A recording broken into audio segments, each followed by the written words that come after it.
जनसामान्यांना आपले दैवत मानून त्यांच्याप्रती विशेष आस्था स्वर्गीय बाबासाहेब सांगोळकर यांना होती. त्यांच्या शेवटच्या श्वासापर्यंत त्यांनी सामान्य माणसाच्या कामाला व भावनेला महत्त्व दिलं. आजही त्यांचे स्मरण या परिक्षेत्रातील प्रत्येक घटकाला होते. याचे कारण त्यांनी जनसामान्यांना सदैव आपल्या हृदयात ठेवले, असे प्रतिपादन श्री शिवाजी शिक्षण संस्थेचे अध्यक्ष हर्षवर्धन देशमुख यांनी केले. ते जे.डी. पाटील सांगोळकर महाविद्यालयात आयोजित स्वर्गीय बाळासाहेब सांगोळकर यांच्या पुण्यस्मृती निमित्त आयोजित व्याख्यानमाला व वार्षिकोत्सव उद्घाटन समारंभ प्रसंगी कार्यक्रमाध्यक्ष म्हणून बोलत होते. या प्रसंगी उद्घाटक म्हणून अमरावती जिल्ह्याचे खासदार बळवंत वानखडे, तर प्रमुख अतिथी म्हणून शिक्षक आमदार किरण सरनाईक, दर्यापूरचे आमदार गजानन लवटे, तसेच प्रमुख उपस्थिती श्री शिवाजी शिक्षण संस्थेचे उपाध्यक्ष ॲडव्होकेट गजानन फुंडकर,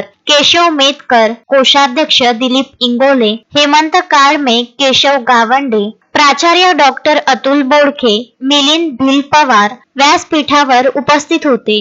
या प्रसंगी उद्घाटनपर भाषणात खासदार बळवंत वानखडे यांनी महाविद्यालयाच्या प्रगतीबद्दल समाधान व्यक्त करून भविष्यात मदत करण्याचे आश्वस्त केले. प्रमुख अतिथी म्हणून उपस्थित असलेले आमदार किरण सरनाईक व गजानन लवटे यांनी सुद्धा या प्रसंगी मार्गदर्शन करून विद्यार्थ्यांसाठी या महाविद्यालयाला लागणाऱ्या अनेक बाबींमध्ये मदत करण्याचे आश्वासन दिले. या प्रसंगी स्वर्गीय बाबासाहेब सांगोळकर स्मृती ग्रंथ अस्मिता वार्षिकांक व प्राध्यापक डॉक्टर प्रकाश पानतावणे यांचे महाराष्ट्रातील पंचायत राज व्यवस्था या 3 ग्रंथाचे प्रकाशन मान्यवरांच्या हस्ते करण्यात आले. या प्रसंगी महाविद्यालयातर्फे देण्यात येणाऱ्या स्वर्गीय राधाबाई शामराव देशमुख शिष्यवृत्ती प्रत्येकी 5,000 रुपये अनुराधा थोरात, पायल गोरतकर व श्रुतिका अरबट यांना प्रदान करण्यात आली. या कार्यक्रमाला श्री शिवाजी शिक्षण संस्थेचे आजीवन सभासद,